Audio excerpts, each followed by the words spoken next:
Assalamualaikum warahmatullahi wabarakatuh dan salam sejahtera. Ada nampak skrin saya tak? Nampak. Nampak. Tapi dia jadi macam Nampak skrin pengujian sistem aplikasi, prosedur dan amalan terbaik Okey. Kalau ikut daripada apa yang saya nampak dekat unit ni, lebih kurang 60 orang telah dah masuk ke dalam kita punya platform baru kita Sati. Okey. Terlebih dahulu saya ingin memperkenalkan diri. Nama saya Roshaniza binti Madam. Saya merupakan pasukan dalam MyCCOE. Okey, dalam MyCCOE ni ada ada 6 orang pegawai yang mengendalikan aktiviti berkaitan dengan pengujian dan jaminan kualiti perisian. Saya bersama Encik Asyadi, Puan Nurul Hazira di bawah unit pengujian dan ketua unit MyCC adalah Puan Rohana binti Abdul Rahman. Beliau hadir bersama kita pada pagi ni. Okey, saya mula berkhidmat di Mampu pada tahun 2009 dan telah berkhidmat di beberapa bahagian di Mampu sebelum bertugas di unit MyCCOE pada tahun 2017. Okey. Banyak cabaran yang kita nak mulakan pengujian, walaupun pengujian ni sudah lama dalam industri, tapi untuk kita mantapkan dari segi pelaksanaan dalam agensi sektor awam. So kami dari semasa ke semasa sentiasa berusaha untuk memperbaik servis yang ditawarkan kepada agensi sektor awam melalui aktiviti khidmat nasihat, khidmat perundingan, pelaksanaan projek dan juga melaksanakan pengujian bootcamp. Ini merupakan bootcamp keempat yang telah dilaksanakan berdasarkan kepada KRISA. Tapi untuk pengujian prestasi dia lebih kita katakan dia satu bootcamp yang lebih teknikal lah. Okey. Sebelum kita, macam saya maklumkan tadi, sebelum kita berkenalan dengan lebih detail berkaitan dengan pengujian prestasi, kita akan melihat gambaran yang lebih jelas, gambaran big picture berkaitan dengan pengujian sistem aplikasi, prosedur dan amalan terbaik. Okey, untuk makluman tuan-tuan, pelaksanaan pengujian sistem aplikasi adalah berdasarkan kepada buku kejuruteraan sistem aplikasi kita, dan juga kita merujuk kepada dokumen standard ISO 29119 dan juga IEEE. Okay. Di samping kita compilation of the pengalaman yang telah kita laksanakan semasa melaksanakan aktiviti pengujian, aktiviti jaminan kualiti perisian terhadap projek-projek di agensi kerajaan. Okay. Kalau tuan-tuan boleh berdasarkan kepada contohnya ISO, dia tidak menerangkan dengan jelas. Hanya kita jelaskan secara terperinci berkaitan dengan penyediaan pelan pengujian. Boleh tak saya tambah sikit puan-puan? Sebenarnya memang kita tak ada berkaitan dengan dokumentasi pengujian, iaitu dokumen-dokumen yang perlu disediakan, dan juga laporan. Tetapi dalam sesi ini yang lebih terperinci kepada pengujian prestasi. So saya tuliskan kepada next. Ini adalah ayat yang biasa saya akan sharekan dengan peserta bootcamp. Untuk makluman tuan-puan, saya pernah semasa saya mengendalikan satu bootcamp di sebuah agensi, ada soalan yang saya terima, kenapa perlu menguji sistem. Walhal sistem kami dah bangunkan secara betul lah. Okey. So jawapan dia sebenarnya lepas ni kita tengok jawapan lagi lah. Kenapa kita katakan code is guilty until proven innocent. Okay. Ini merupakan satu orang kata apa, ayat yang memberi pada kita untuk kenapa kita perlu melaksanakan pengujian sistem. Tak kira lah pengujian dari segi functional ataupun non-functional kan. Okay. Kita teruskan kepada slide berikutnya. Okay. Sebelum tu macam saya katakan tadi, kita akan kenalan dulu lah secara ringkas apa itu pengujian sistem. Okay. Pengujian sistem ni merupakan satu aktiviti yang dilaksanakan secara berperingkat, okay, untuk menentu keyakinan bahawa sistem yang dibangunkan itu telah diuji dan memenuhi keperluan bisnes. Okay. Terdapat berapa aspek yang perlu diuji dari keperluan sistem itu sendiri, okay, daripada keperluan pengguna sendiri. So kita akan nampak berapa peringkat yang perlu dilaksanakan. Itu menjelaskan kenapa dalam pengujian ada ujian sistem, ada ada unit test, ada modul ataupun komponen test, ada integration test, dan akhir sekali kita akan melihat kepada ujian penerimaan sebelum diuji dalam fasa pelaksanaan. Okay. Yang kita dah golas, kita akan buat PAC. Okay. Pengalaman yang kita dapat juga untuk PAC, masa yang diberikan terlalu singkat. Okay. Sedangkan di dalam aktiviti PAC itu sendiri terdapat pengujian dari segi functional dan juga non-functional. Dan non-functional tu mengambil kira pengujian dari segi keselamatan, pengujian prestasi. Okay. Jadi dia akan memberi kesan kepada kualiti yang perlu dicapai oleh satu tahap pengujian tu. Jadi adalah penting untuk kita merancang aktiviti pengujian dengan lebih menyeluruh. Okay. Mengambil kira aktiviti pengujian. Jadi saya bagi contoh yang simple. Kalau tuan-puan untuk lagi terperinci, mungkin tuan-puan boleh mendaftar dalam kita punya bootcamp pada tahun hadapan. Bootcamp dibuka sebab bootcamp untuk ini merupakan bootcamp tak akhir untuk makluman tuan-puan. Okay. Selain daripada itu, dengan melaksanakan pengujian sistem, kita bukan sahaja menguji lalu orang salah faham. Testing, kita menguji. Sebenarnya ujian sistem, dia memberikan kita satu metrik berkaitan dengan kualiti ataupun prestasi sebuah sistem. So, daripada metrik-metrik berkenaan, kita boleh menjadikan dia sebagai pertimbangan kepada pemegang taruh untuk memutuskan pelaksanaan sistem. For example, untuk ujian sistem, kita akan melakukan dari aspek pelaksanaan integrasi, misalnya pelaksanaan dari segi modul-modul yang telah diuji. Okay.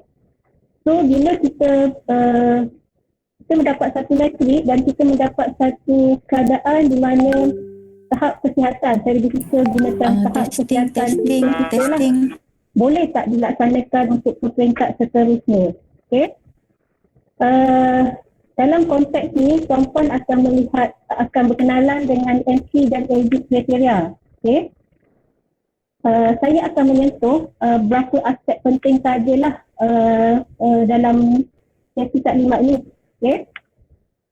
Okay. Seperti yang kita sudah maklum, dalam pengujian sistem kita ada aktiviti dalam 3 fasa.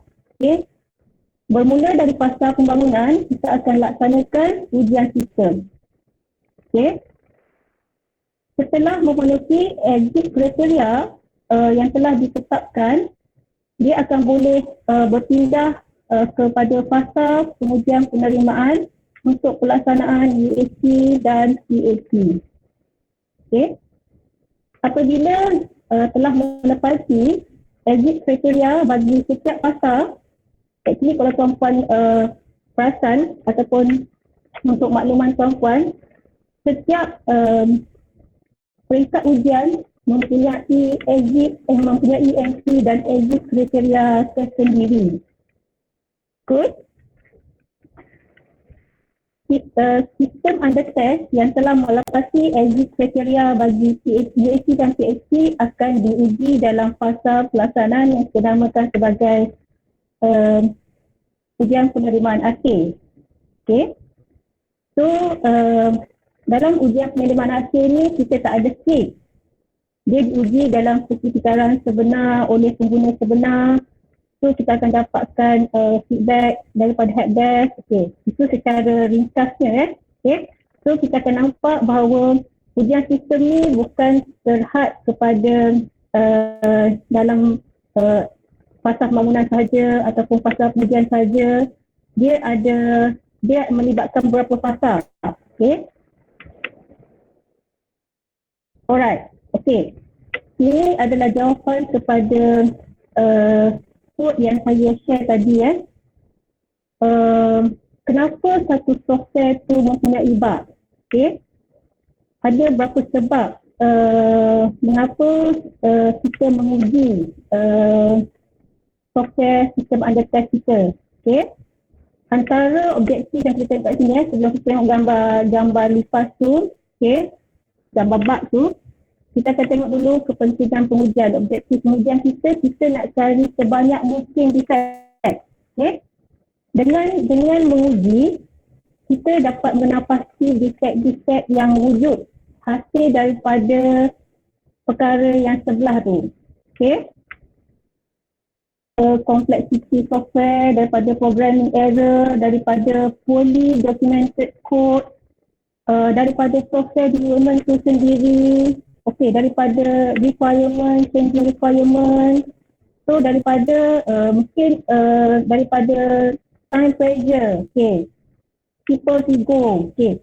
Bila kita develop sistem, for example dalam satu senario kompleksiti yang sangat tinggi, time pressure plus dengan human error, ada kecenderungan untuk kita melakukan kesilapan, okay? Dan dia boleh mencetuskan kepada error. Dan nanti kalau tuan-puan pernah mengikuti kursus PCSL, ada beberapa term, okay, failure, defect, okay. Defect akan mencetuskan kepada kegagalan, failure. Itu semua adalah perkara yang berkaitan. Okay.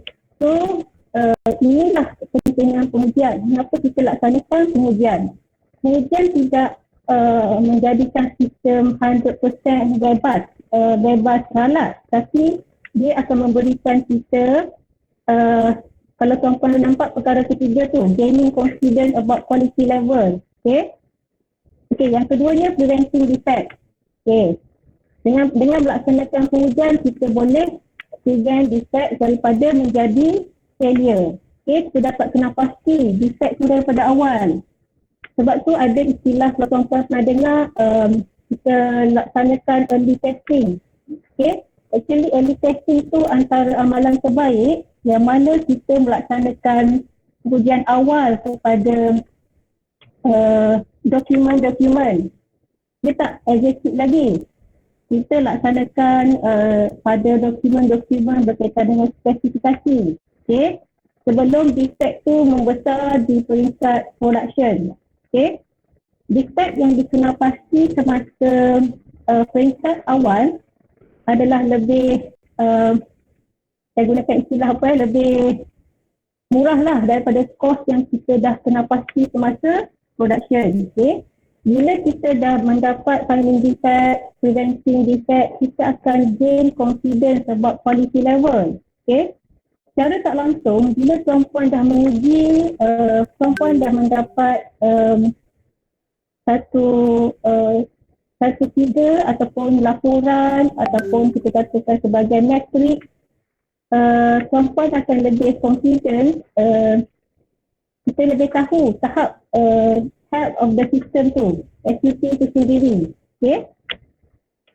Dan juga yang terakhirnya providing information for decision making. Seperti yang kita dah mention tadi, testing ni ataupun kita panggil activity verification validation ni merupakan satu, bukan sahaja testing semata-mata, dia menjadikan satu input ataupun matrik untuk stakeholder membuat keputusan.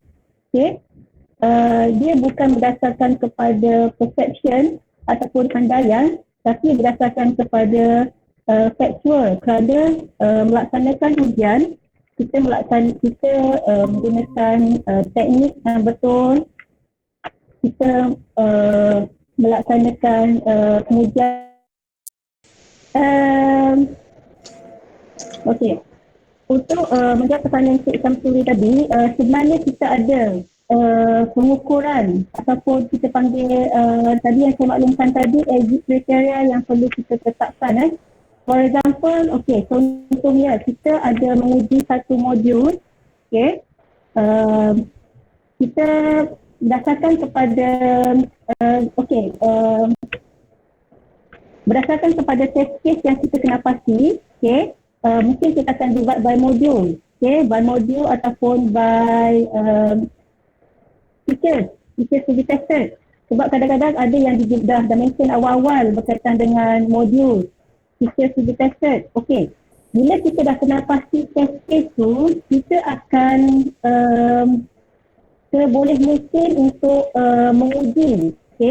Tetapi saya boleh terangkan kat sini untuk puan-puan, kita dalam pengujian kita ada prinsip exhaustive testing is not possible. Maknanya kalau puan-puan tengok test case, for example, test case yang terlalu banyak, kita kena ada konsep priority. Kita kena prioritaskan test case. For example, untuk satu modul kita ada 5 features menjawab soalan Cik Samsuri tadi. For example, dalam satu modul kita ada 5 features dan ke-5 features tu kita pukul rata kita ada 20 test case. 20 test case. Dan setiap features daripada 5 features tu saya akan mengenal pasti features mana yang akan yang memberi high priority. Ada features yang low priority. Ada features yang high priority. Yang high priority biasanya dia akan memberi impact kepada transaction atau business dan kebanyakan memberi impact kepada business lah. Mungkin boleh menyebabkan showstopper. So kita akan memberi keutamaan kepada test case yang mempunyai priority yang tinggi. Tidak menjadi masalah untuk puan-puan melaksanakan semua test case. Walau bagaimanapun sekiranya kita ada kekangan dari segi masa, kita ada kekangan dari segi peruntukan, dan kita terpaksa memilih test case mana yang perlu didahulukan. So dalam konteks inilah wujudnya kita ada priority high, priority medium dan priority low. Namun begitu, semasa puan-puan melaksanakan pengujian pada peringkat unit test, pada peringkat modul test, amalan terbaik kita menguji semua. Nanti puan-puan akan nampak apakah pertimbangan yang perlu dilaksanakan semasa kita buat unit test. Cik Samsuri, tadi macam penetapan priority tu, impact dia tinggi ke rendah tu, penetapan tu berdasarkan dengan SME juga ke ataupun macam mana tu? Ya, semasa kita menyediakan pelan ujian, kita akan nyatakan satu portion tu, section daftar risiko. Seperti yang kita ketahui, pelan itu merupakan pelan yang perlu disetujui oleh semua.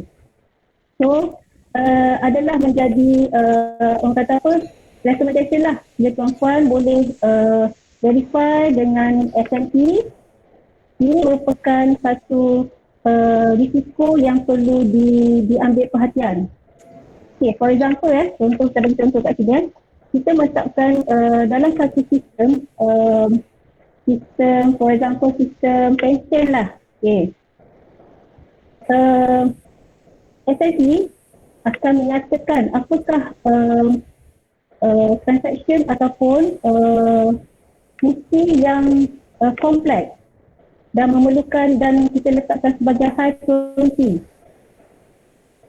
Input yang diterima daripada SSE adalah kita ambil kira lah kerana beliau memang berpengalaman ataupun mempunyai kemahiran ataupun pengetahuan yang penting dalam satu function tu. Okey? Okey, Okey, yang tu faham. Okey, maksud dia sebab SME mestilah dia tahu tentang bisnes dia kan. Cuma kalau yang macam apa ni nanti peringkat unit test tu kat situ pun ada high low dia punya apa ke? Sebab yang tu saya nampak macam programmer tu sendiri sebenarnya. Actually betul. Yang saya cakap tadi tu lebih kepada semasa peringkat integration system test. Semasa di peringkat komponen ataupun unit test adalah menjadi tanggungjawab developer, sebab itu diuji oleh developer semasa di peringkat unit dengan komponen test, developer yang menguji sistem. So developer akan menguji semua aspek yang dinyatakan dalam sistem tetapi ada teknik-teknik dia. Maksud saya kat sini memang perlu menyeluruh, perlu mengambil kira dari segi boundary, dari segi error handling. Okay? Maknanya yang tu yang untuk apa ni unit test tu luar kawalan kita ke ataupun memang bulat-bulat developer tu sendiri yang akan apa pegang yang untuk testing tu? Okey. Kalau mengikut dari segi peranan dalam unit test, dalam komponen test dia dilaksanakan oleh developer. Okey. Tester akan masuk pada peringkat integration, pada peringkat sistem ujian sistem pun tidak menjadi kesalahan sekiranya tester pun membantu. Okey. Untuk sebab masa peringkat unit test hanya programmer yang boleh membuat capaian kepada kod. Okey. Kita ada teknik-teknik untuk menguji kod. Okey. Okey, dapat tak Cik Samsuri? Okey. Terima kasih Puan Miza. Alright. Okey. Kita teruskan kepada okey. Saya harap keterangan tadi untuk kita teruskan kepada V model okey.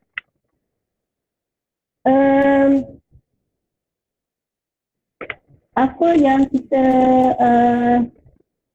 dari mana bermulanya, kenapa kita laksanakan pengujian, kita merujuk kepada V model. Okey. V model merupakan satu model yang menghubungkan antara fasa dalam pembangunan sistem dan fasa dalam pengujian. Kita ada unit testing, kita ada subsystem ataupun komponen, kita ada integrasi, kita ada ujian sistem dan kita ada ujian penerimaan. Okey. Kenapa? Okey. Ujian unit merupakan satu ujian untuk verify pengasecaraan. Okay. Model ataupun ujian subsystem ataupun modul untuk verify reka bentuk sistem. Okay. Untuk verify pengguna, ujian sistem untuk verify keperluan dan ujian penerimaan untuk verify keperluan pengguna. Okay. Testing merupakan salah satu aktiviti yang di bawah validasi dan verifikasi. Okay. So, nampak perkataan validasi dan verifikasi. Okay. Berdasarkan kepada, kalau tuan-puan dapat tengok berdasarkan kepada ISO punya terms ataupun takrifan definisi, verifikasi ini merupakan satu aktiviti yang kita nak verify requirement, okay, pada setiap stage tu. Itu dipanggil verifikasi. Sebab tu tuan-puan akan nampak verifikasi pada perintah ujian sistem. Yang berkala, ya? Ada nak tanya? Okey, saya teruskan. Bagi yang berkala kuning adalah aktiviti yang berlaku semasa ujian sistem. Okey, ujian sistem. Yang berkala hijau merupakan aktiviti yang dilakukan semasa ujian penerimaan UAT atau PAT yang melibatkan kita nak validate sama ada sistem yang kita bangunkan memenuhi keperluan pengguna ataupun tidak. Okey. Verifikasi merupakan aktiviti yang kita laksanakan untuk verify keperluan sistem, dan sistem yang dibangunkan tu adalah berdasarkan kepada keperluan. Okey.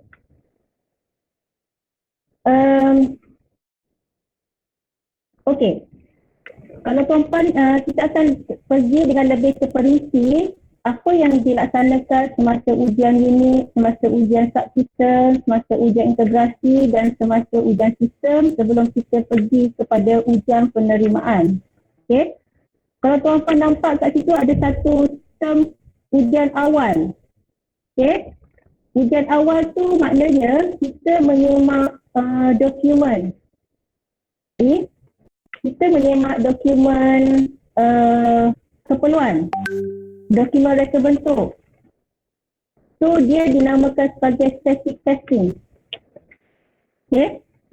Mungkin ini tuan-tuan akan nampak dalam bentuk model. Okay. Saya akan tunjukkan tuan-tuan dalam bentuk macam ni. Mungkin lagi jelas untuk pemahaman tuan-tuan. Okay. Okay. Ujian awal bermula sebaik saja kita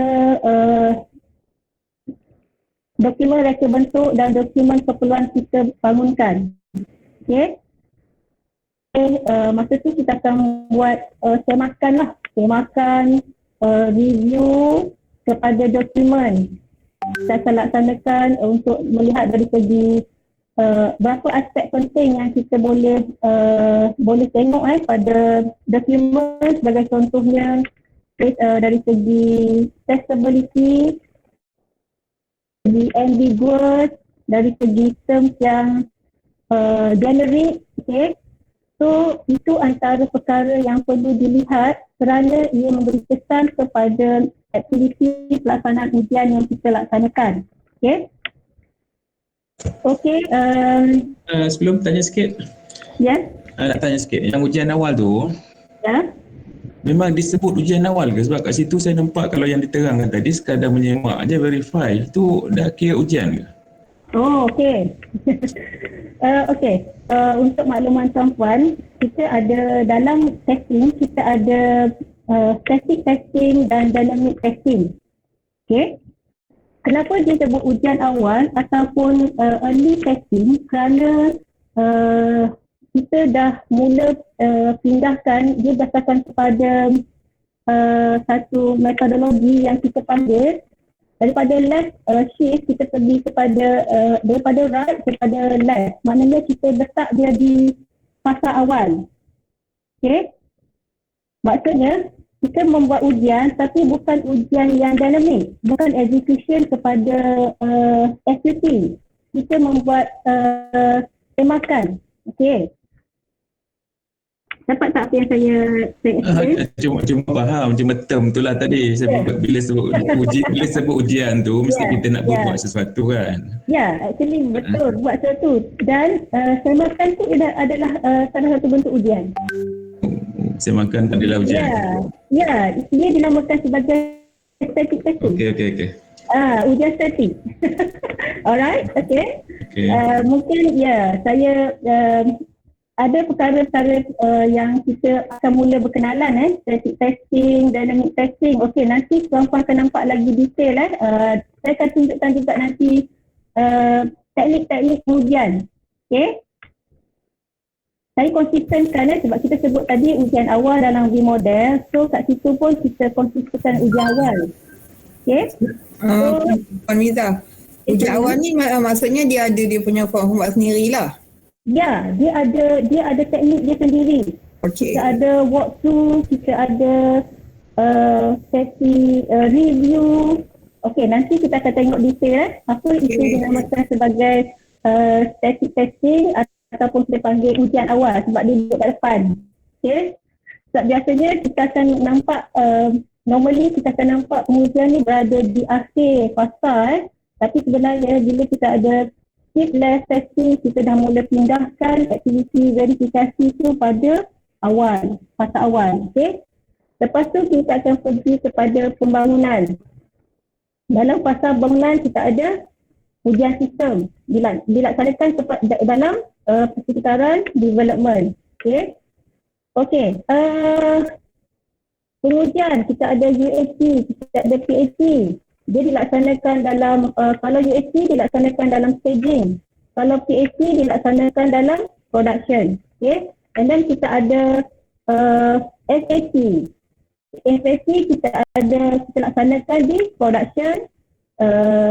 Pengguna pun dah guna sebenar. Okay. So and then tuan-tuan akan nampak pada row yang last kali serahan ujian. Okay. Bila kita dah ada dokumen SRS, kita dah boleh mula develop pelan induk kita ataupun pelan ujian. Sebagai perancangan ujian kita dah boleh buat traceability metric. Okay. Tetapi yang pernah mungkin tuan-puan yang tidak mengikuti, tidak dapat hadir pada bukan yang lepas, ini merupakan perkara baru, tapi yang dah hadir, kita dah pernah berkenalan dengan traceability metric.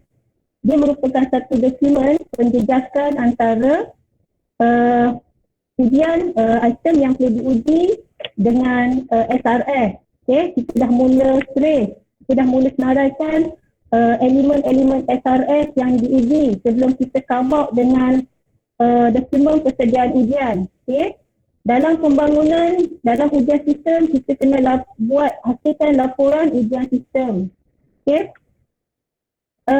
Dan di bawah laporan ujian sistem tu, tuan-puan akan nampak spesifikasi reka bentuk ujian, spesifikasi case ujian, spesifikasi prosedur ujian ataupun skrip ujian, dan kita akan hasilkan laporan UAT, laporan PAT, and then kita ada document test, environment readiness report, incident report, test summary report, test log yang akan menjadi kita punya input lah ataupun kepada pengujian kita, laporan pengujian kita. Okay. Sebab dalam UAT mungkin kita akan ada berapa cycle, dalam PAT kita akan ada berapa cycle. So setiap cycle tu akan ada log pengujian yang perlu dihaskan. Dan dalam pelaksanaan kita ada SAT, kita ada laporan penamatan ujian dan kita ada SAT. Okay. Okay. Untuk spesifikasi reka bentuk ujian ni, kalau saya boleh share kat sini tuan-puan. Dia boleh dimulakan sebaik sahaja kita dah ada satu SRS sudah dimutamakkan. Okay. Regardless of the metodologi waterfall ke agile ke, tapi agile tu dia actually less documentation dan nanti kita akan ada satu ISO yang spesifik untuk agile tapi kita akan cakap dulu dari aspek waterfall okay. Bila kita dah ada satu SRS yang dah disahkan, tuan-puan dah boleh mula untuk membangunkan satu reka bentuk ujian. Okay. Spesifikasi reka bentuk ujian ni merupakan satu dokumen yang menyenaraikan apakah test condition ataupun dalam bahasa mudahnya apakah konsep SRS yang boleh diuji dan apakah teknik yang akan digunakan. Okay. Sekiranya di peringkat developer, maksud saya di peringkat unit test ataupun komponen test, kita boleh gunakan teknik white box. White box tu adalah merujuk kepada kita ada akses kepada kod. Okay. Dan juga kita boleh gunakan teknik black box, iaitu teknik yang mana kita lebih memfokuskan kepada input dan apa hasil dia, apa jangkaan hasil dia. Itu white box.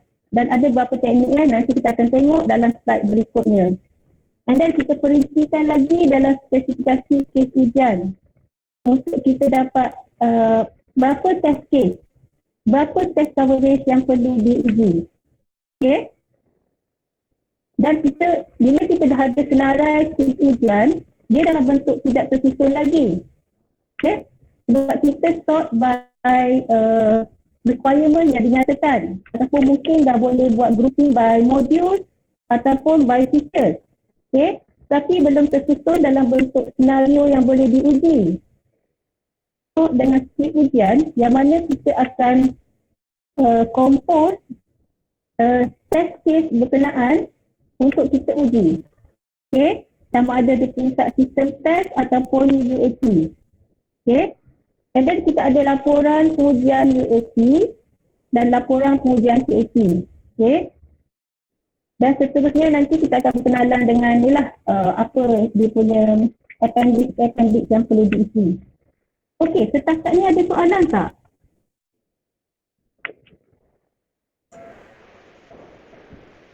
Okey, kalau yang lain tak ada, saya nak tanya sikit lagi. Ya, boleh. Cik Santuri ke? Saya. Oh, nampaknya Cik Santuri. Saya tahu, saya pun nak segan lah. Marah orang lain ke, saya je. Okey, tapi saya nak tanya nak kepahaman ni lah sebenarnya yang tadi bila sebut apa ni PAT tu sebenarnya dalam production kan? Yang mana? Sorry, saya tak dengar. PAT. Ya, PAT. Okey, sekarang ni PAT dalam production, FAT pun dalam production. Ya. Kalau ikutkan mungkin FAT tu kalau selama ni yang pernah nampak tu dia cuma tanda tangan dokumen yang akhir tu aja, FAT tu nanti kan. Okay. Lepas tu dalam tempoh tu sendiri tu pun tak ada kita buat apa-apa lah dengan sistem tu, kita nak test apa-apa pun cuma pakai je lah sistem tu kan, betul kan? Actually pakai dan kita kena monitor. Yelah, monitor tu maksud saya kita tak adalah kita nak setiap hari ada dokumen yang kita tanda tangan ke nak test masuk macam ni, output dia keluar macam ni, semua tak ada lagi dah kan? Dalam tempoh tu okey, sebenarnya dekat staging tu pun dekat PAT tu pun dah serupa macam FAT kan? Ya, betul. Jadinya saya tak tahulah sebenarnya FAT tu sendiri sebab ialah kalau ketua jabatan pun macam pernah sebut lah, sebab bila sebut testing mestilah ada benda yang kita test, tapi dalam peringkat ni sebenarnya FAT ni tak ada test apa pun, pakai saja, cuma monitor sajalah. Sebab kalau dah habis FAT pun mustahil kita tinggalkan sistem macam tu, kita monitor juga kan. Ya, betul. Jadi cuma mungkin saya nak minta pemberat dia kenapa perlu tempoh FAT tu. Okey. Kalau boleh saya tanya Cik Samsuri okay. Selepas buat PAT ataupun FAT, apakah tindakan yang biasa jabatan akan buat? Okay, kalau boleh saya ceritakan senario yang dialami sekarang lah. Saya menyiapkan. Okey, selepas tempoh UAT lah biasa saya ambil daripada UAT. Lepas je dah test dengan user tu, biasanya kalau sepatutnya dah tak ada error lagi lah. Kalau ada kita akan retest balik apa semua tu, lepas tu baru kita akan dibuat deployment lah. Betul. So, maknanya sekarang ni apa yang sekadar yang kita jumpa dengan user, apa yang error-error yang ada sepatutnya dah tak ada. Okey, kita pun start untuk yang pilot tadi lah yang provisional tu lah, PAT tu. So pakailah yang itu adalah tempoh dia kan, kita setkan tempoh tu, takut kalau ada apa-apa kita pun, sebab nama dia pun kita pilih tempat tertentu lah, mungkin beberapa tempat lah pakai kan. Maksudnya dalam tempoh tu kalau tiga-tiga tempat tu menunjukkan tak ada apa-apa masalah, barulah kita terus open lah mungkin untuk semua cawangan ke, terus boleh pakai akses lah semua tempat tu. Lepas tu dan live je lah. Bilakah tempoh waranti bermula? Kalau cik bacakan kepada senario Cik Samsuri tadi lah. Tempoh waranti bermula? Ya. kontrak maintenance ni sepanjang tempoh tu pun kalau ada memang ada waranti lah dalam tu, sebab sampai ni selagi kontrak tu ada, waranti tu ada. Lepas tu pula kalau misal kata ada error dalam tempoh tu pun segala yang berpunca daripada coding dia orang masing-masing tu yang vendor buat tu, maka yang tu pun memang takkan charge, dia orang kena baiki lah, itu sajalah. Okey, so padanya sebaik saja masuk ke production tu, maksud saya habis saja tempoh pilot di agensi yang kita katakan sebagai 3 berapa agensi tu, boleh vendor akan laksanakan penambaikan lah sekiranya berlaku. Tak ada satu limit ke? Tak ada satu serahan ke? FAT tu memang ada juga sebenarnya, ada dokumen FAT tu ada. Cuma macam pemahaman untuk keperluan benda tu saja saya nak tanya, itu saja. Okey, berdasarkan kepada apa yang Cik Samsuri tanya tadi, sebenarnya dalam tempoh PAT kita memang laksanakan pilot selepas aktiviti functional dan non-functional. So kita akan pilih berapa agensi yang akan laksanakan ujian. Okey. Sebaik sahaja, ini saya cerita secara ideal ya. Sebaik sahaja habis PAT, kita akan dapat satu laporan tapi bukan secara menyeluruh Maksud saya dia hanya dilaksanakan di berapa saja tempat yang kita tetapkan, and then kita akan masuk kepada SAT. Bagi Cik Samsuri, mungkin dia tak nampak, mungkin manajemen tak nampak dari segi kepentingan melaksanakan SAT. SAT ni kita laksanakan pada fasa pelaksanaan untuk ujian melaksanakan oleh pengguna sebenar, pada pengguna sebenar. Semasa tempoh SAT, kita akan laksanakan pemantauan. Semua berkaitan dengan non-functional usability dari segi perkakasan, dari segi functional, kita akan tutup dan di akhir SAT semua sistem ini daripada kita akan keluarkan satu SAT kepada pembekal. Menyatakan kita sudah terima sistem yang dibangunkan dan daripada tarikh berkenaan kita akan keluarkan satu dan akan bermulalah fasa waranti. Okey, faham. Okey. Mungkin Marwana boleh tambah Puan? Berkaitan dengan production, berkaitan dengan SAT?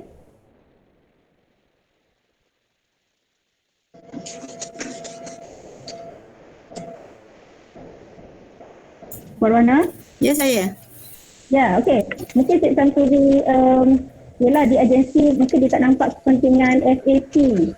Tak, yang saya faham tadi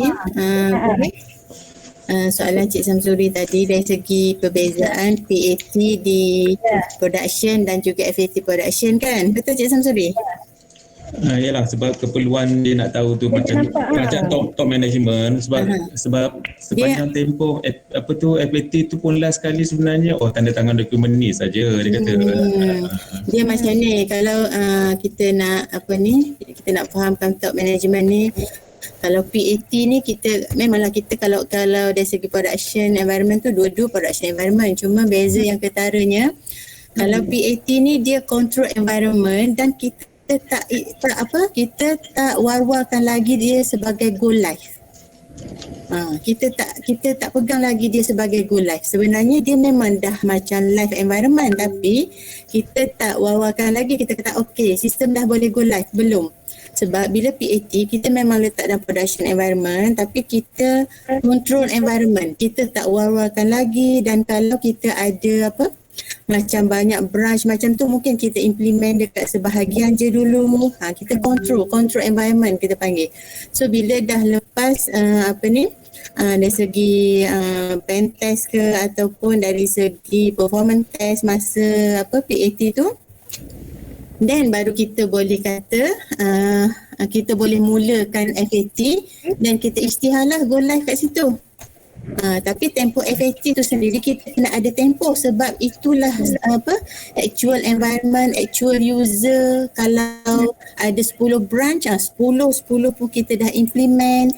So kita bagi tempoh dia mungkin katalah sebulan tempoh FAT, supaya kita dapat pantau ada tak apa-apa ralat atau isu-isu berbangkit sepanjang tempoh yang betul-betul actual environment dengan actual user dan skop sebenar sistem tu. So kalau dalam tempoh sebulan tu clear tak ada apa, then baru kita sign sijil FAT tu. Okey, faham. Yang tadi tu sebab bila sebut control environment yang kita setkan tadi tu kan.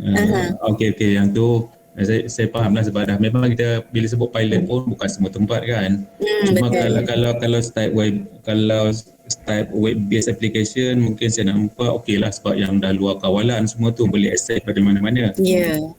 Intranet ni memang dah setiap environment tu pun macam clone dia sama je lah kat betul, sama je actually, sebab bila kita dah PAT itu memang production environment kita guna. Sebab bila sebut live pun tadi, macam kalau dekat jabatan ni sendiri saya nampak sebenarnya dekat PAT tu pun dah live dah, tapi untuk pejabat terpilih sajalah. Betul. Okey. Alright, okay, so harap Cik Samsudi boleh dapat penjelasan. Okey, terima kasih. Terima kasih. Okay. Alright, okay. Saya teruskan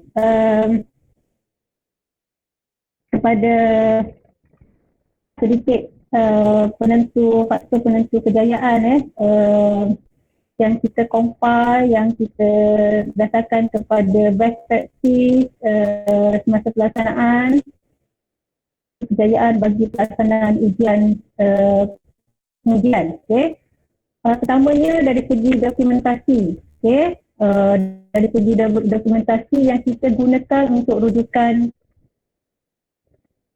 masa pengujian, terutamanya dokumentasi keperluan bisnes, keperluan sistem dan keperluan reka bentuk, merupakan dokumentasi yang penting lah.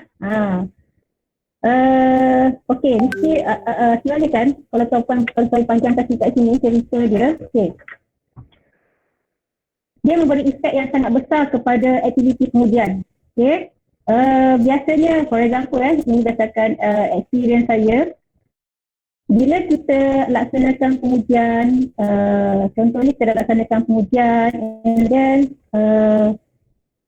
tiba-tiba pemilik sistem kata apa yang kita uji ni tidak lengkap. Okey. Apa yang diuji tidak lengkap. Okey.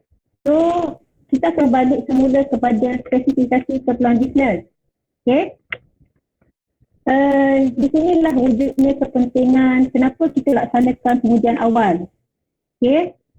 Kita bersama-sama dengan pasukan projek untuk menyemak keperluan sistem, keperluan bisnes, keperluan sistem yang mana elemen-elemen ataupun senario telah dinyatakan dengan jelas.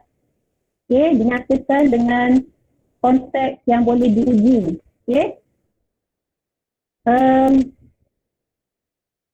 Pasukan hacker ataupun penguji juga memberi peranan yang besar yang mana boleh mengusulkan pertanyaan kepada pasukan projek. Apakah konteks pengujian, apakah konteks function dalam konteks hacker bentuk sendiri untuk kita uji dalam peringkat pengujian. Kerana based on experience yang biasa kami dapatlah kadang-kadang apa yang kita uji tidak ada dalam SRS tapi ada dalam sistem. Saya rasa ini pun banyak berlaku kadang-kadang biasa spesifikasi keperluan tak begitu mature tapi kita dah terpaksa ada perkara-perkara yang kita terpaksa selesaikan berdasarkan kepada case. case basis for example kekangan dari segi masa yang menyebabkan kita ataupun SRS dah wujud. SRS wujud dan tapi tak lengkap. Tapi dah sistem tu dah dibangunkan. Maka dalam konteks ni pasukan penguji perlu macam peranan yang jelas lah. Perlu mendapatkan pengesahan daripada pasukan projek. Ini yang dimaksudkan dengan lengkap dan disetujui maknanya kita terlibat daripada awal supaya di akhir kepada tingkat ujian tidak ada yang dispute, yang kita orang kata apa, tidak ada lagi komplain atau komen ketidakcukupan ataupun ketidaklengkapnya pengujian So pelibatan pasukan penguji ataupun kita katakan sebagai tadi peringkat awal, terlibat dalam peringkat awal untuk memastikan requirement tu lengkap dan disetujui. Ada juga kenapa disetujui, kerana ada yang tapi tidak diketahui oleh vendor for example, ataupun negotiation tak ada dalam business tapi kena buat berdasarkan kepada requirement baru yang ditemui semasa UAT. So itu semua perkara yang perlu ditangani lah pasukan penguji. Yang keduanya peringkat pengujian, ujian sistem, ujian penerimaan pengguna dan ujian penerimaan akhir telah dilaksanakan dengan sempurna dan memenuhi exit kriteria dan entry kriteria. Ini semua peringkat ujian yang dilaksanakan hendaklah menepati exit kriteria dan entry kriteria yang dinyatakan dalam pelan ujian. Konsep ujian sistem, contohnya kita tak sempat nak habiskan ujian sistem tapi nak laksanakan dekat ujian penerimaan pengguna merupakan satu konsep yang salah. Ujian penerimaan pengguna bukanlah extension kepada ujian sistem. Ujian sistem untuk menguji keperluan sistem, manakala ujian pengguna adalah untuk menguji keperluan pengguna. Dan juga ujian penerimaan akhir. So yang ketiga, pengurus ataupun ketua ujian berpengalaman serta berkelayakan. So maknanya dalam konteks ujian ni kita ada banyak aspek kita ada dari segi perancangan, bermula perancangan sampailah penyediaan pelaporan. So kena ada ketua ataupun pengurus yang berpengalaman untuk mengendalikan, dan biasanya kita akan berdasarkan kepada maklumat yang telah dinyatakan dalam pelan pengujian, di samping berapa perbincangan, negotiation yang dilaksanakan bersama pasukan projek. Kenapa saya nyatakan sebagai negotiation, kadang-kadang terdapat pasukan projek yang for example, kalau saya boleh contoh kat sini, dalam exit kriteria kita tetapkan 90% test lulus tanpa ada high priority. For example, bila laksanakan ujian UAT for example, kita dah menepati tetapi masih juga nak kemastini yang medium dengan low. Sebenarnya itu antara cabaran ialah kita kena convince yang menepati exit kriteria, kerana dia berimpact kepada jadual kita, dan medium setelah tu kita akan laksanakan. Kita kena still kena kemastini, still kena rectify, still kena tutup test case tu. Cuma dia perlu move kepada next fasa. Yang ketiganya, persediaan terperinci. Untuk melaksanakan pengujian, kita kena ada jadual pelaksanaan ujian, skrip ujian, kehadiran penguji, persediaan persekitaran ujian, semuanya berkaitan dengan metodologi pengujian. Maknanya kita memenuhi dari aspek test planning, test implementation dan execution serta test monitoring for environment dan juga pelaporan lah. Okay, persidangan terperinci tu kita sebagai MC kriteria untuk kita memulakan pengujian. Okay, komitmen daripada semua pemegang taruh. Okay. So maknanya dalam konteks ni, pelibatan setiap pemegang taruh yang dikenal pasti semasa peringkat pengujian itu penting. For example, semasa UAT, semasa sesi UAT, kita perlukan pelibatan daripada SME. Kita perlukan pelibatan daripada pengguna untuk laksanakan. So, semua peringkat pemegang taruh perlu memberikan komitmen. Tak kecuali juga semasa, for example, semasa pelaksanaan ujian prestasi nanti. So, kita akan ada pelibatan daripada developer, daripada pasukan rangkaian, daripada pasukan infra. Okay, so komitmen semua penting untuk menjayakan pengujian yang dilaksanakan. Okay, sekarang sudah pukul 11.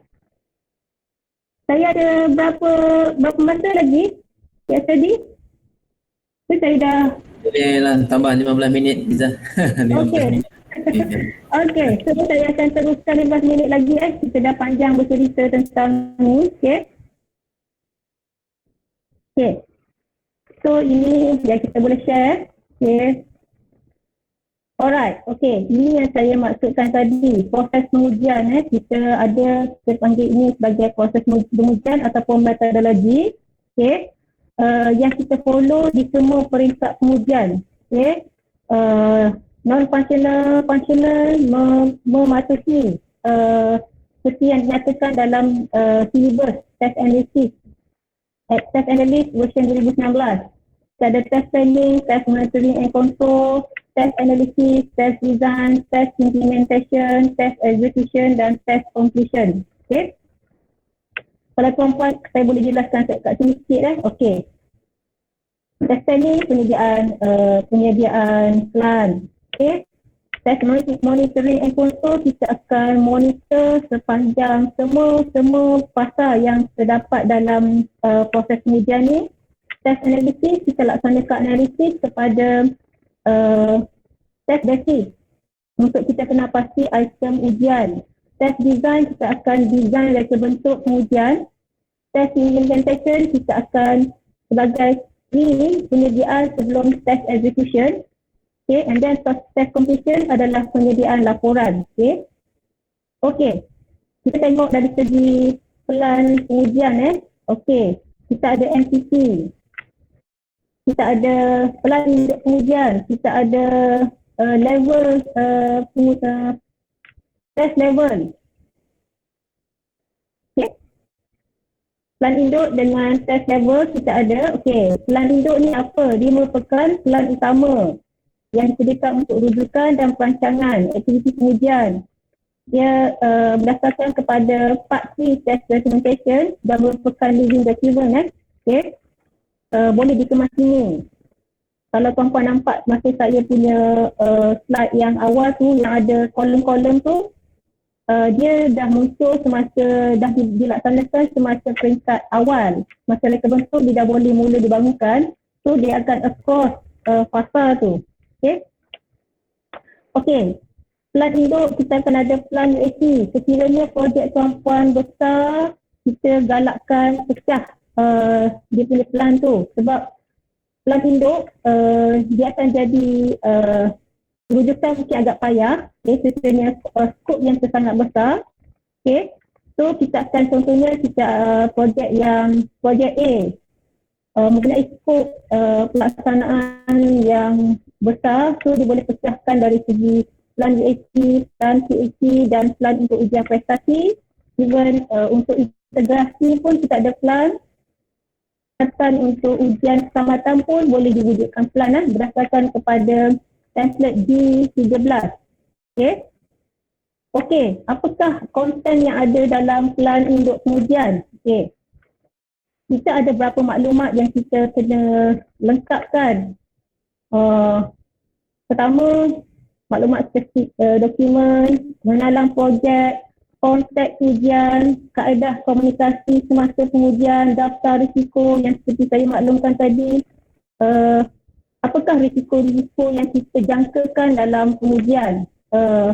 Mungkin by function ataupun by module ataupun anything yang berkaitan dengan function boleh dinyatakan dan kita ada mitigasi. Strategi ujian, kita ada jadual aktiviti, struktur pasukan ujian. Okey, ini tuan-puan boleh refer dalam SPA kita ada untuk D12 bagi plan induk, D13 dan 14 untuk plan UAT dan PAT. Okey. Okey. Selain daripada itu, antara perkara penting adalah product quality model. Okey, ini merupakan skop ujian.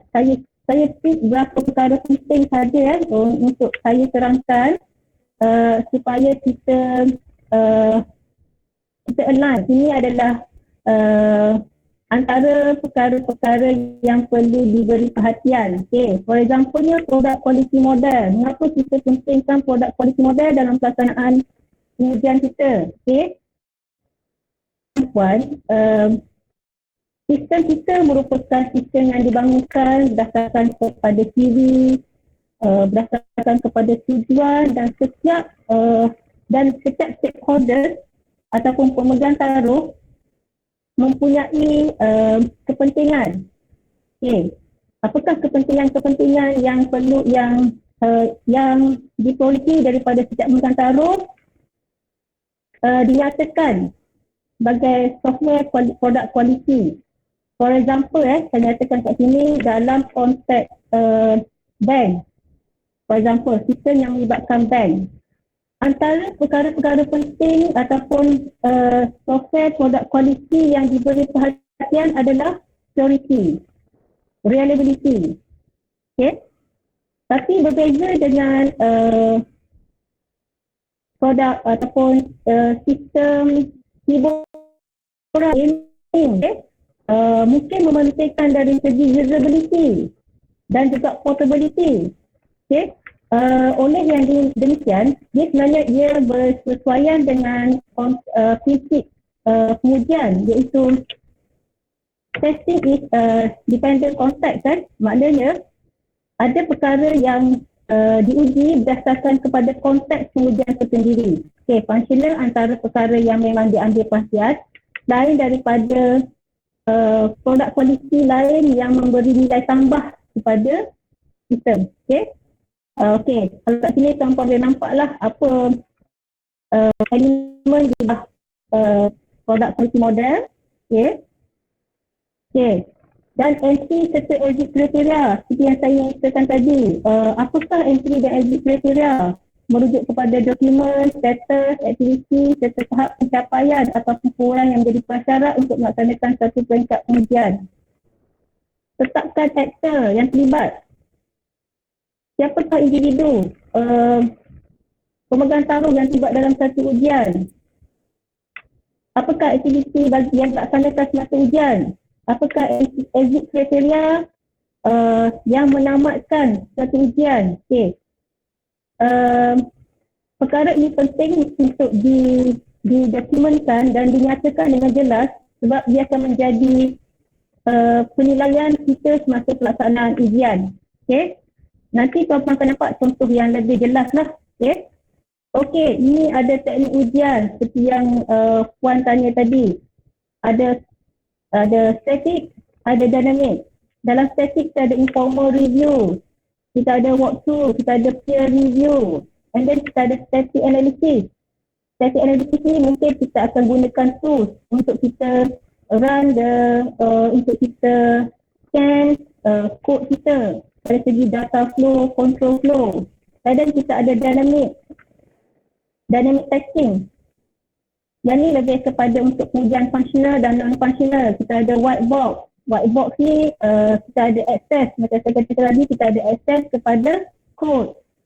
Kita ada statement, kita ada condition, kita ada decision punya teknik multiple condition.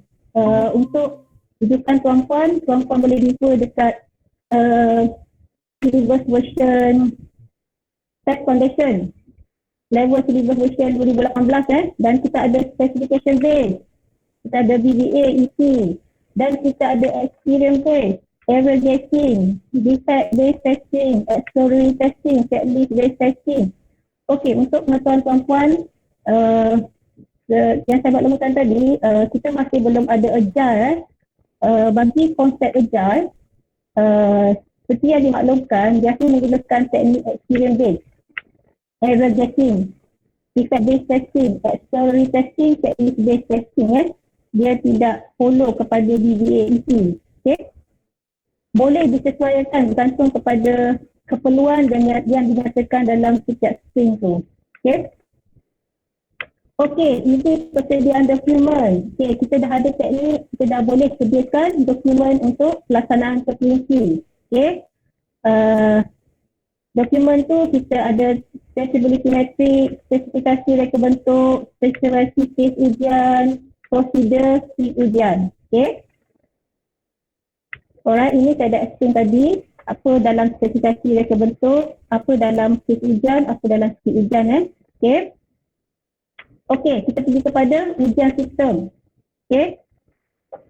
Okey, kita pergi pada ujian sistem. Apakah aktiviti yang dilaksanakan dalam ujian sistem? Ini merupakan aktiviti verifikasi.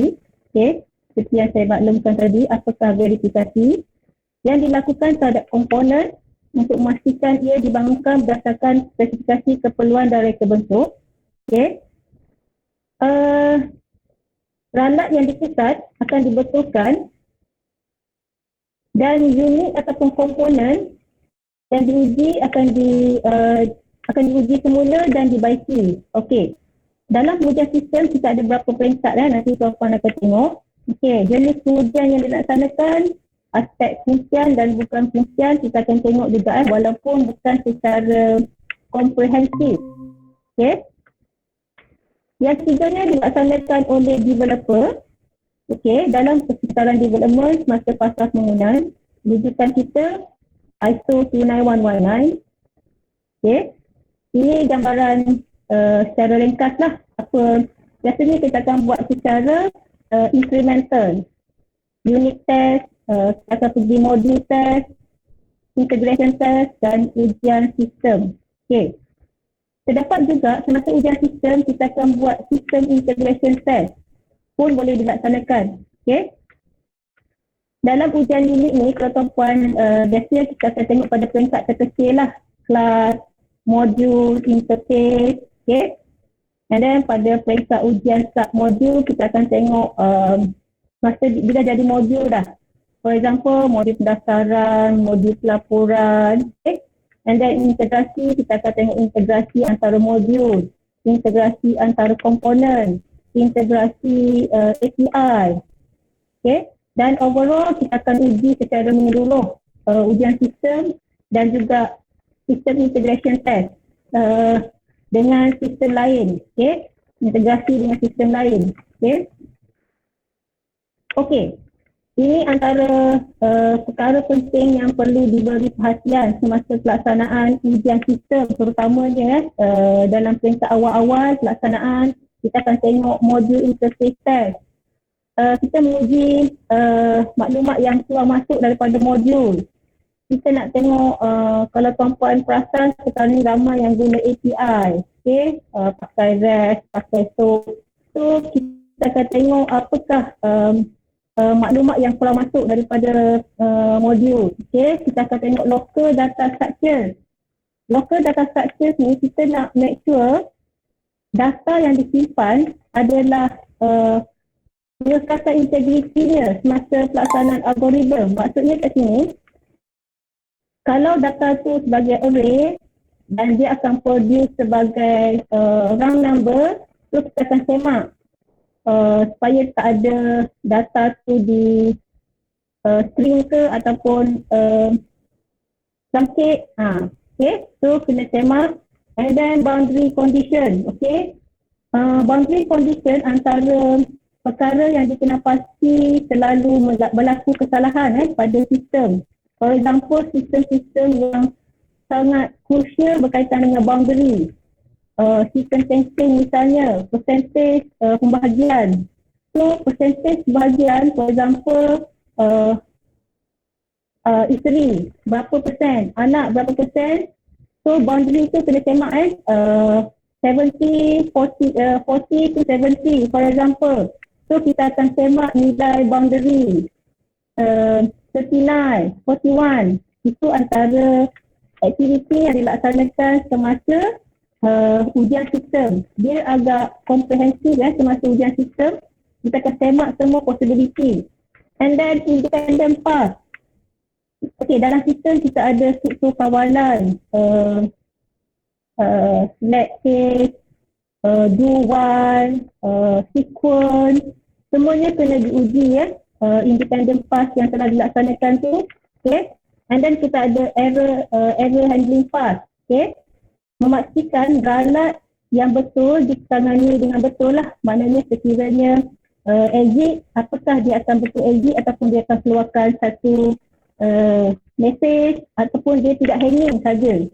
Sebab ini pernah terjadi, kalau saya dapat share dengan tuan-tuan, antara isu berkaitan dengan prestasi adalah error handling pass.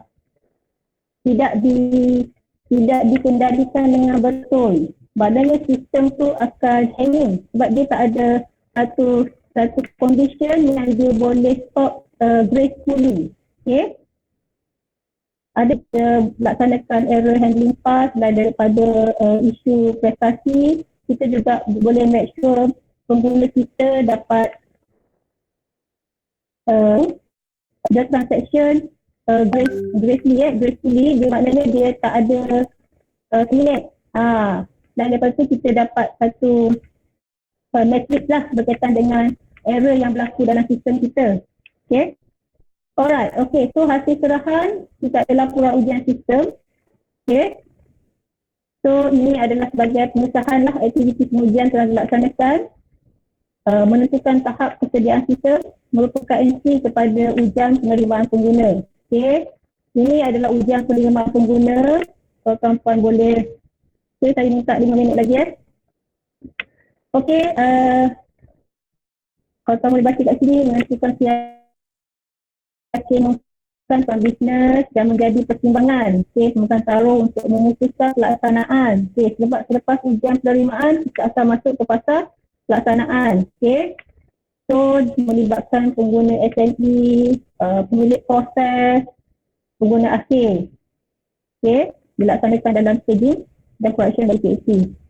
Kontrol, bagi sistem baru, kontrol environment lah. Okay. Okay, kat sini tuan-tuan akan nampak ada objektif.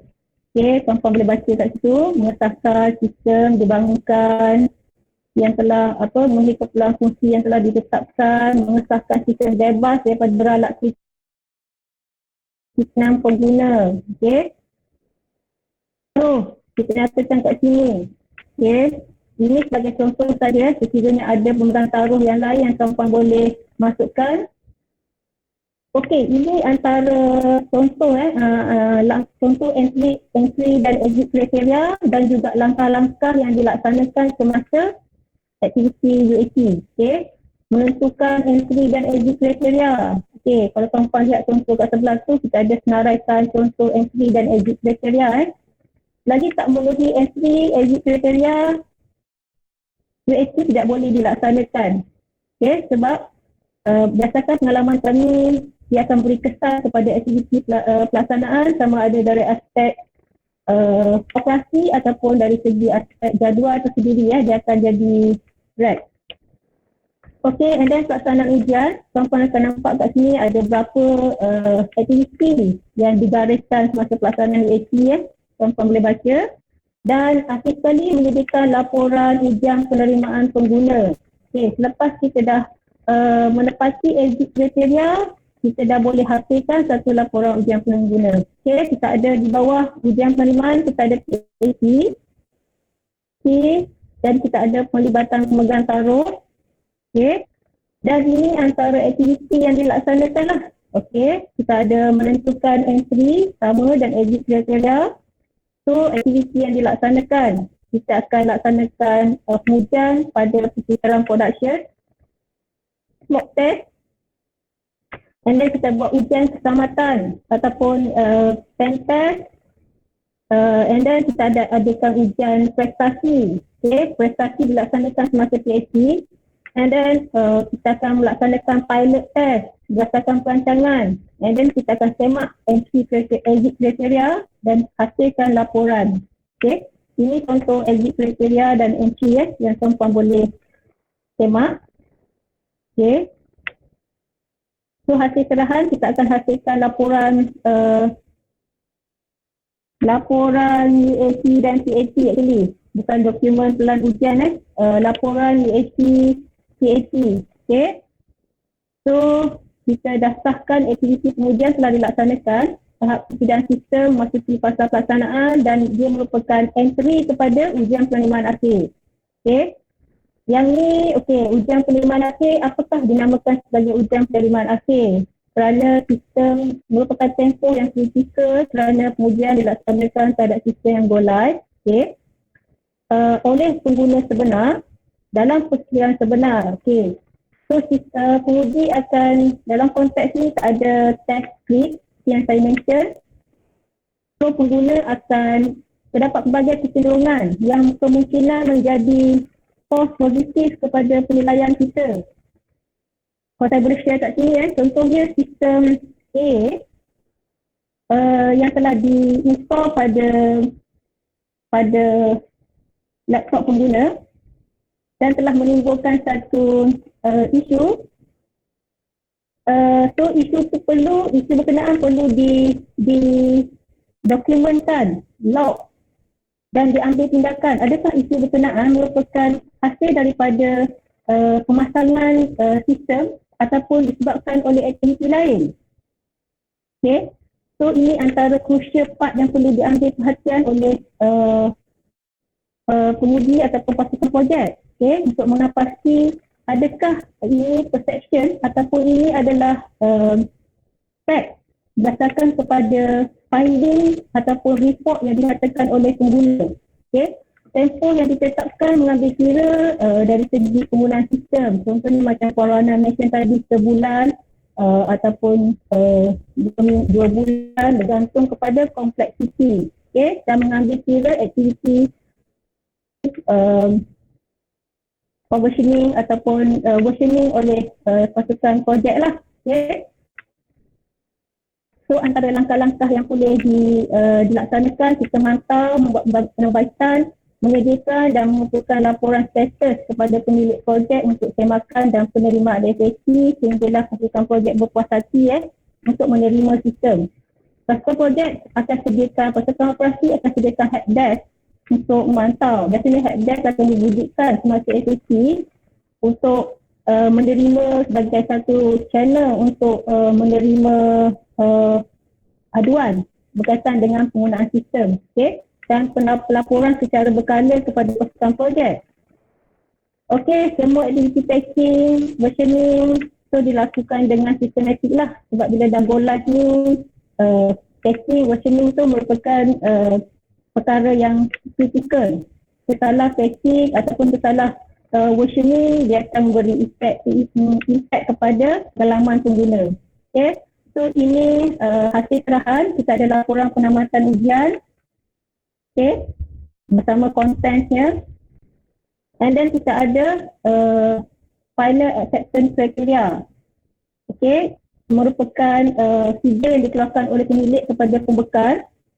Okay, so CJ ini menunjukkan pemilik telah bersetuju sistem yang dibangunkan dan diinstal di persekitaran pengguna, di persekitaran produksi. And then bila kita serahkan CJ ni, so tamat aktiviti bangunan, so tempoh jalinan waranti akan bermula. Okay, saya rasa itu saja. So saya minta maaf kepada penceramah berikutnya kerana masih agak lama. Okay. Okey. Ada apa-apa yang boleh soalan daripada tuan-puan? Soalan tak asyik? Pada pukul 11.30 lah.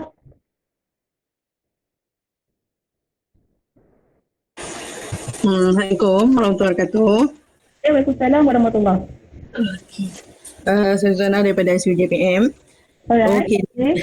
Tanyalah, okey, kalau katakanlah sebab sekarang kadang-kadang ni sistem kerajaan ni dibangunkan sendiri, maknanya yang membangunkan dan juga kadang-kadang yang buat testing pun adalah orang yang sama.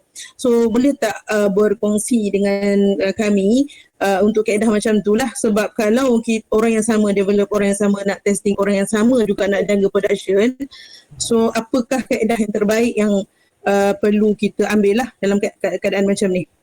Terima kasih. Okey. Merujuk pada Puan Suhana tadi, saya tidak nafikan memang di agensi kerajaan ni kita belum ada satu segregation tugas berkaitan dengan siapa yang nak test, siapa yang nak bangunkan, semua ni orang yang sama. Okey. Memang ada implikasinya dari segi hasil pengujian. Kalau saya boleh tambah kat sini, developer dia akan menguji sistem berdasarkan kepada requirement. Okay. Tester akan menguji sistem berdasarkan kepada quality. Tester akan menguji sistem berdasarkan kepada keperluan. Okay. Apa yang saya boleh sarankan kat sini dan biasanya untuk leading lah Puan Sulana. Jadi kita mungkin tuan-puan mungkin ada berapa pasukan dalam di ICU, okay? Mungkin kita boleh laksanakan peer testing. Maksudnya pasukan A, tim A menguji sistem bagi tim B. Ini cadangan Puan Sulana. So kita mengurang segi bias kat situ. Biasanya memang mindset developer dia tak akan crack sistem dia kan. Dia akan menguji secara sopan. Okay? Dia tak akan crack. Tapi bagi mengelakkan macam tu, kita boleh laksanakan antara cadangan yang paling yang boleh viable untuk dilaksanakan, boleh laksanakan peer testing lah. Okay? Maksudnya tim A daripada pasukan A yang mengendalikan sistem A boleh menguji sistem B daripada pasukan tim B. Ada pasukan yang boleh cross check. Okay? Okay, Puan Suzana? Menjawab tak soalan saya?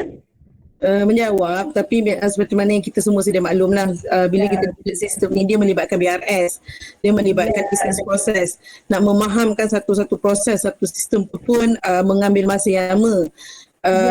Lagi-lagi kalau sistem yang besar lah, kalau sistem cuti tu mungkinlah standard lah kan.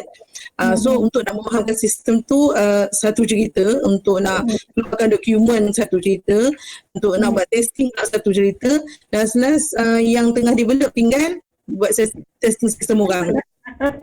Ya. Saya faham.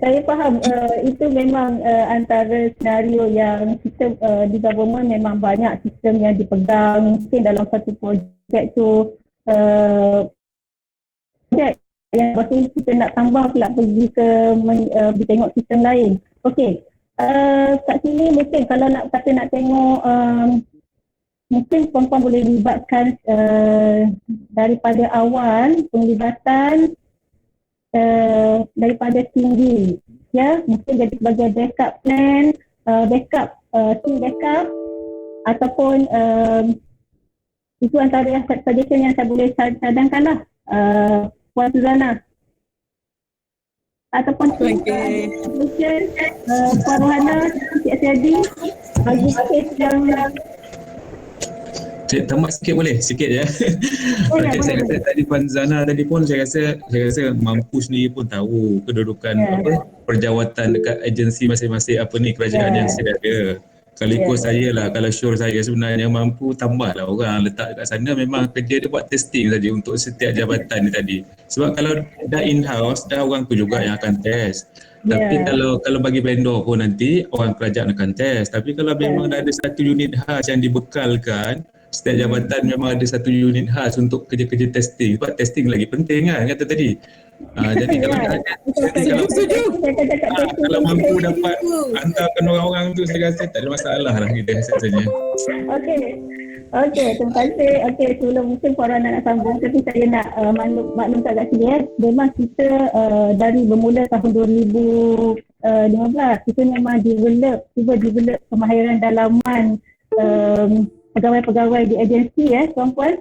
Untuk makluman tuan-puan, kalau saya boleh share kat sini, antara kita dapat figure yang daripada Intan, kalau tak silap saya, tahun 2020 kita ada seramai 678 pegawai yang dipersediakan dalam bidang pengujian sistem, termasuk CTFS, CTAL, CTAM, Test Manager.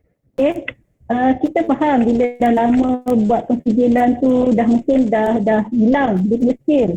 That's why ini antara strategi MyTCOE lah untuk menambah orang di agensi-agensi itu merupakan keputusan pihak pengusaha atasan dan mungkin boleh dibincangkanlah oleh ketua, tapi MyTCOE selaku unit yang bertanggungjawab dari segi aktiviti jaminan kualiti dan perizinan, jaminan pengusian dan jaminan kualiti perizinan. So kita akan develop kepasaran di agensi yang kawan-kawan kita yang memang memiliki pensijilan so kita refresh balik apa itu, macam mana nak laksanakan pengujian. Mesti kami hantar pegawai ke mampu, kita develop kemahiran pegawai itu sendiri semasa bukan. Okay? Okay, ini antara platformnya lah. Kalau Puan Suzana, Cik Samsuri, kita sama-sama berkongsi dan sekiranya ada permasalahan, saya rasa MyTCOE memang mengalu-alukan, boleh bertanyakan pendapat menerusi email ataupun boleh membuat panggilan lah kepada MyTCOE.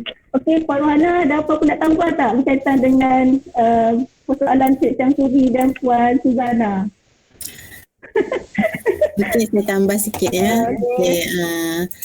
Okey, saya fahamlah keadaan apa siapa tadi Puan Suzana ya. Sebab ialah dekat agensi kadang kita dah lah banyak sistem nak kena develop, nak kena orang yang sama juga nak kena test kan.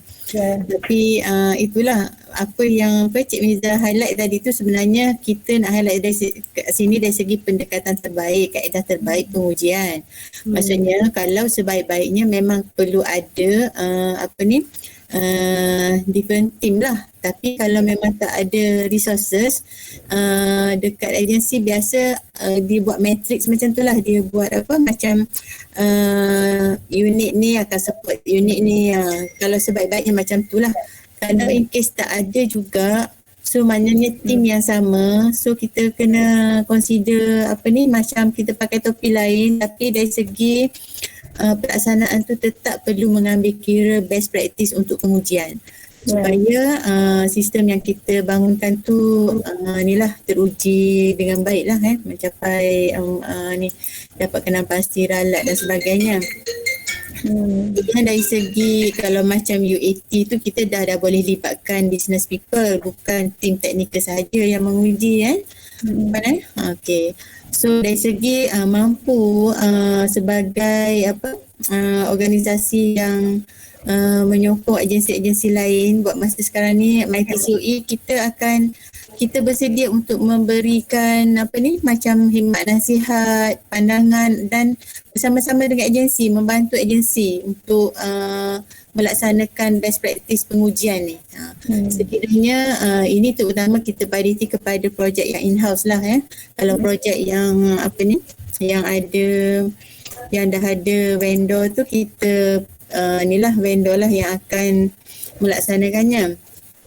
Tapi masih MyTCOE masih memberikan pandangan dan juga khidmat nasihat kepada projek-projek yang ada vendor. Tapi kalau yang in-house, jika sekiranya agensi sangat-sangat memerlukan, memang tak ada orang di agensi, boleh mohon kepada mampu untuk dapatkan khidmat nasihat ataupun macam sama-sama membantulah pihak agensi untuk melaksanakan pengujian.